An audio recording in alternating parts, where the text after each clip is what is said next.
चलिए, buzzing stock जहां पर है, खबरें खबरों के चलते जिन शेयरों में देखने को मिल रहा है एक्शन क्या होना चाहिए, आपका रिएक्शन ये बताएंगे संतोष जी, खबर बताएंगे हम और निर्णय लेंगे आप कि वहां पर क्या रणनीति आपको अपनानी चाहिए विश्लेषण सुनने के बाद। चलिए एक एक करके, और हमने जैसा कहा कि आईटी पर आज फोकस रखेंगे। आईटी में काफ़ी शानदार मूव देखने को मिल रहा है, पिछले 2 दिन से आईटी लगातार फोकस में बना हुआ है। तो टीसीएस लेकर के आइए पहले स्क्रीन पर। टीसीएस पे खबर ये है कि कंपनी ने विजडम नेक्स्ट नाम से जो है एक नया प्लेटफॉर्म लॉन्च किया है, और ये जो नया प्लेटफॉर्म होगा ये आर्टिफिशियल इंटेलिजेंस से एक लैस होगा। विजडम नेक्स्ट कई सारे जनरेटिव एआई को एक प्लेटफॉर्म पर लेकर के आएगा।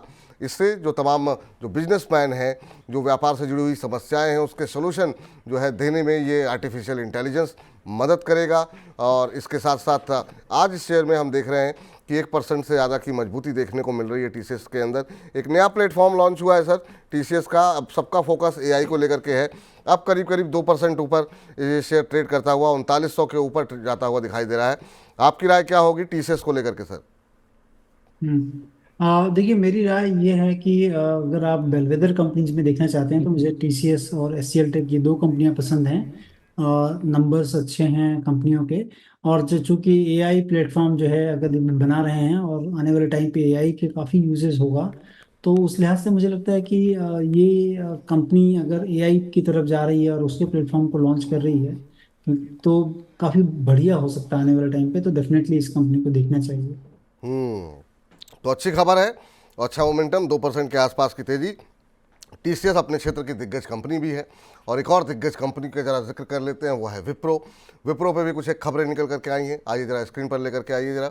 और यहाँ पर को आपको बता दें, यहाँ पर खबर ये है कि एक अमेरिकी कंपनी है जिससे कि कंपनी को $50 करोड़ का नया ऑर्डर मिला है। तो बड़ा ऑर्डर मिला है $50 करोड़ का कंपनी को। हाँ, और आपको बता दें हाल ही में कंपनी को जो ऑर्डर मिले हैं उनमें जो है ये कंपनी को सबसे बड़ा ऑर्डर मिला है $50 करोड़ का। ये ऑर्डर जो है मैनेज सर्विसेज और सोल्यूशन देने के लिए कंपनी को मिला है अमेरिकी कंपनी से, और इसी के चलते आज विप्रो के अंदर भी मोमेंटम बनता हुआ दिखाई दे रहा है। कंपनी के शेयर में जब हमने खबर लिखी थी तब 4% से ज़्यादा की तेज़ी थी, और अभी भी 4.5% से ऊपर शेयर ट्रेड करता हुआ 482 का भाव। सर, बड़ा ऑर्डर, बड़ी तेज़ी विप्रो के अंदर, क्या सलाह रहेगी? देखिए, सलाह तो अगर आपके पास है आप होल्ड कर लो, बट लेकिन हमेशा हम लोग ये देखते हैं कि अगर पोर्टफोलियो के लिहाज से देखें तो जो कंपनी बेहतर कर रही है, बेहतर मानदंड हैं जिसमें सारे फाइनेंशियल जो पैरामीटर्स अच्छी कर रही है कंपनी, तो उसमें TCS HCL tech is one of them. जी, चलिए लगता है कि संपर्क टूट गया और चलिए आ गए हैं जी। अपनी बात कंप्लीट कर लीजिए संतोष सर आप। मैं कह रहा हूँ कि पोर्टफोलियो के लिहाज से जब भी हम देखते हैं तो ये देखते हैं कि कौन सी बेहतर कंपनियां हैं, और क्षेत्र की जो बेहतर कंपनियां हैं उसमें टीसीएस और एचसीएल टेक बड़ी कंपनियों में दिखती हैं। ये दोनों कंपनियां काफ़ी अच्छी कर रही हैं। और मार्जिन के लिहाज से देखेंगे तो विप्रो सबसे कमज़ोर है कड़ी उसमें, क्योंकि इनके थोड़े बिजनेस भी डाइवर्सिफिकेशन हैं। कुछ एफएमसीजी हैं, कुछ एफएमईजी है, कुछ जो है कह लें कि सॉफ्टवेयर है। तो ये सारे मिलाकर थोड़ी खिचड़ी है, मार्जिन कम है इनका। तो बेहतर बेहतर होगा कि आप बड़ी कंपनियों को देखें जहां पर मार्जिन एक्सपेंशन की बहुत गुंजाइश है, तो वहां देखना चाहिए मुझे लग रहा है। तो बेहतर कंपनी टीसीएस और एचसीएल टेक है। एचसीएल टेक और टीसीएस ज़्यादा बेहतर लग रही है सर को। लेकिन चूंकि आईटी का जिक्र छिड़ा है तो एक और खबरों वाला शेयर लेकर के आते हैं आईटी से ही, और वो है मैस्टेक। मैस्टेक में आज खबर निकल करके आई है, कंपनी अपने प्लेटफॉर्म आईसीएक्स प्रो को अब अपग्रेड करने की कंपनी की योजना है। और आईसीएक्स प्रो प्लेटफॉर्म पर कंपनी अब आर्टिफिशियल इंटेलिजेंस का इस्तेमाल करेगी। तो एक टीसीएस पे खबर निकल करके आई आर्टिफिशियल इंटेलिजेंस के लिए, और यहाँ पर भी खबर मैस्टेक पे। और इसके लिए जो आर्टिफिशियल इंटेलिजेंस कंपनी लॉन्च करने जा रही है, इसमें ये हेल्थ केयर, बीएफएसआई, मैन्युफैक्चरिंग, इन तमाम सेक्टर्स को लेकर के ये सोल्यूशन प्रदान करेगी। और मैस्टेक में आज काफ़ी शानदार मूव, जब खबर हमने बनाई थी तब 9% से ज़्यादा की तेज़ी यहाँ पर देखने को मिल रही थी, और अभी की बात करें तो अब करीब 0.9% ऊपर है। 2804 2805 का भाव यहाँ पर देखने को मिल रहा है। सर, मैस्टेक लिमिटेड, एक और आर्टिफिशियल इंटेलिजेंस से जुड़ी हुई खबर यहाँ पर निकल करके आई है, आपकी राय मैस्टेक को लेकर क्या होगी? देखिए, मैस्टेक में एक तो है कि लगातार 3 साल से अगर देख लें तो नंबर्स एकदम स्टैगनेंट रहे हैं। और इसका खामियाजा भी स्टॉक को थोड़ा भुगतना पड़ा है, क्योंकि गिरा था बीच में अब अगर आर्टिफिशियल इंटेलिजेंस की तरफ जा रहे हैं तो ये देखना होगा कि नंबर्स में कितना कन्वर्टिबिलिटी आती है। तो थोड़ा हमको लगता है कि वेट करना चाहिए जब तक कि नंबर्स में सारी चीज़ें नहीं आती हैं, क्योंकि लास्ट के 3 सालों में पूरा स्टैग्नेट रहा है कंपनी के नंबर्स। तो मैं तो वेट करना चाहूँगा थोड़ा। चलिए वेट करना चाहेंगे यहाँ पर सर, लेकिन सर चूंकि हम आईटी पर बातचीत कर रहे हैं और हम चाहते हैं अगली कंपनी में बातचीत करें, उससे पहले एक बार इन्फोसिस पे भी आपकी टिप्पणी जान लें, क्योंकि आज काफ़ी शानदार मूव इन्फोसिस के अंदर देखने को मिल रहा है। 4% ऊपर है इन्फोसिस का शेयर। क्या सलाह रहेगी सर इन्फोसिस को लेकर के, और आपका फेवरेट आईटी स्टॉक कौन सा है? देखिए, मैंने पहले ही बताया कि मेरे फेवरेट में टीसीएस और एचसीएल टेक हैं, नंबर्स के लिहाज से काफ़ी अच्छे कर रहे हैं ये। जी। और उसके बाद इन्फोसिस है, फिर विप्रो है।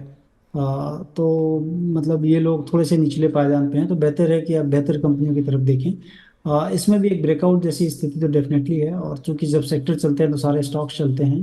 बट ये है कि आपको बेहतर कंपनियों के साथ अगर आप स्टिक रहेंगे तो मुझे लगता है कि वो बेहतर होगा। और कंपनी टीसीएस में देखें कि सबसे पहली कंपनी थी जो कि आईटी जो मेल्ट डाउन हो रहा था, उसमें उन्होंने बोला था पहले कि हम जो है अब जो है इंजीनियरिंग कॉलेज में कैंपस के लिए जाएंगे।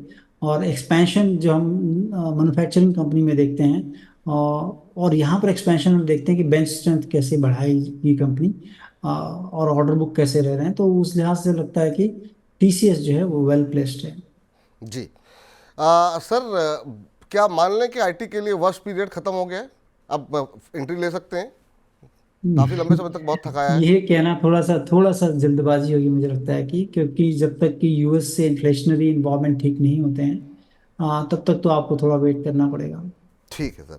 चलिए इस बीच जो है अगली कंपनी पर चलते हैं और जरा पेटीएम पे बातचीत कर लेते हैं, क्योंकि पेटीएम भी आजकल बड़ा ही बजिंग स्टॉक से बहुत सारी खबरें निकल के आती रहती हैं यहाँ पर, और उसके चलते मोमेंटम बनता हुआ दिखाई देता है। मई महीने में आपको बता दें जो ट्रांजैक्शन में जो है वो मामूली बढ़त रही है।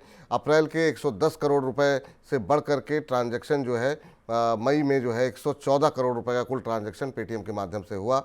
आपको बता दें कुल डिजिटल ट्रांजैक्शन में कंपनी की जो हिस्सेदारी है वो घट करके अब 8.1% हो गई, जो कि जनवरी महीने में कंपनी की हिस्सेदारी 13% थी। और उसके बाद आरबीआई का फैसला आया और उसके बाद से लगातार हिस्सेदारी घटती हुई दिखाई दी है। लेकिन शेयर के अंदर मोमेंटम बना हुआ है आज, और आपको बता दें कि काफ़ी शानदार मूव पेटीएम के शेयर में आज देखने को मिल रहा है। शायद बाज़ार को उम्मीद थी कि ये आंकड़े और घट सकते हैं, लेकिन जिस तरीके से मामूली बढ़त ही सही अप्रैल के मुकाबले जो देखने को मिली है, उसके चलते जो है हम देख रहे हैं मोमेंटम बनता हुआ। अब 10% ऊपर पेटीएम का शेयर इस समय ट्रेड करता हुआ 381.30 का भाव। सर पेटीएम इधर लगातार खबरों में बना हुआ है, कभी पॉजिटिव कभी नेगेटिव। इस खबर को कैसे देख रहे हैं और आपकी टिप्पणी क्या होगी पेटीएम पर?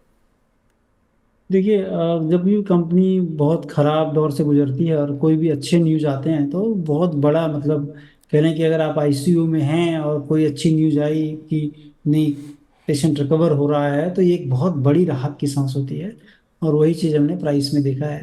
बट अगेन प्रॉफिटेबिलिटी क्या होगी, क्योंकि इन्वेस्टमेंट जो है वो प्रॉफिट का एक हिस्सा होता है। तो प्रॉफिटेबिलिटी कैसी होगी ये अभी भी क्वेश्चन मार्क है। तो स्वास्थ्य जरूर थोड़ा ठीक हुआ है, बट क्या वो फिर से उसी तरह से चलने लगेंगे, तो वो एक क्वेश्चन मार्क है। और वो तब तक नहीं हो सकता जब तक कि रेगुलेटर जिन्होंने इनको बैन किया था वहां से कोई उस फ्रंट से कोई न्यूज़ नहीं आता जब तक, तो तब तक तो मैं अवॉइड करने की सलाह दूँ। ठीक है, ये सलाह यहाँ पर निकल करके आती हुई। चलिए जरा आगे बढ़ते हैं और अगली कंपनी पर लेकर के बातचीत कर लेते हैं। अभी हम थोड़ी देर पहले ही कह रहे थे आईआरबी इंफ्रा के, जब हमने सवाल लिया था कि काफ़ी सारे सवाल आ रहे हैं और खबरें हैं यहाँ पर। जरा स्क्रीन पर खबर लेकर के आइए और देखते हैं यहाँ पर आईआरबी इंफ्रा के अंदर किस तरह की खबरें निकल करके आ रही हैं। आपको बता दें सीएलएसए के मुताबिक सरकार के इस कार्यकाल में कंपनी को ज़्यादा फायदा मिलेगा। सीएलएसए ने एक रिपोर्ट बनाई थी, पहले तो उन्होंने ये बताया कि अगर ये गवर्नमेंट रिपीट होती है तो किन शेयरों को फ़ायदा होगा। अब चूंकि कॉलेजन गवर्नमेंट बन रही है तो उसमें उनका मानना ये है कि आईआरबी इंफ्रा को जो है नई सरकार में काफ़ी फ़ायदा होगा। मई महीने में टोल कलेक्शन के भी आंकड़े निकल के आए हैं, उसमें 30% का इजाफा देखने को मिला है। एक हफ्ते पहले 2 हफ्ते पहले शायद कंपनी के जो नतीजे आए थे उसमें काफ़ी अच्छे नतीजे रहे हैं। चौथी तिमाही मुनाफा 47% बढ़ करके 2504 करोड़ रुपए रहा है। इसके अलावा सीसीआई ने सिंट्रा कंपनी में 24% हिस्सा खरीद को मंजूरी दे दी है। तो तमाम पॉजिटिव चीज़ें आईआरबी इंफ्रा के अंदर होती हुई, और इसी वजह से आज हम देख रहे हैं कि ये शेयर जो है एक मोमेंटम दिखा रहा है। और अब आईआरबी इंफ्रा का शेयर, जब हमने खबर लिखी थी तो 2% ऊपर था और अब 8% ऊपर। काफ़ी शानदार मूव यहाँ पर देखने को मिल रहा है। आईआरबी इंफ्रा पे एक और टिप्पणी आपसे जानना चाहेंगे सर। पिछले एक महीने में करीब 15% की रैली यहाँ पर आ चुकी है और पिछले 6 महीने में डबल हो चुका है शेयर। आपकी टिप्पणी क्या होगी आईआरबी इंफ्रा को लेकर के? जैसे हमने थोड़ी देर पहले बताया था, एक दर्शक ने जो सवाल किए थे उसके ऊपर कि आईआरबी इंफ्रा थोड़ा सा महंगा शेयर डेफिनेटली दिखता है जी। करंट मार्केट प्राइस पे। तो अगर मतलब इस पे क्या है कि आपको इन्वेस्टमेंट नहीं, ट्रेडिंग की तरह देखना चाहिए। और क्योंकि जो भी महंगे शेयर होते हैं उसमें ग्रोथ जो है फैक्टर्ड इन की जा सकती, मतलब जो भी लोग बोल रहे हैं तो वो ग्रोथ फैक्टर्ड है एक तरह से। और उसमें अगर कहीं भी निराशा होती है तो बहुत तेज से गिरता है शेयर। उस लिहाज से मुझे लगता है कि 70 के नीचे का एक स्टॉप लॉस जरूर रखें। मोमेंटम डेफिनेटली दिख रहा है कि इसमें कुछ ना कुछ जरूर बात है। तो मोमेंटम आप राइड करना चाहें, मतलब ट्रेडिंग पर्सपेक्टिव रखना चाहिए इसमें। जी, तो ये राय निकल करके आती हुई और इसी के साथ बजिंग स्टॉक्स में फिलहाल इतना ही।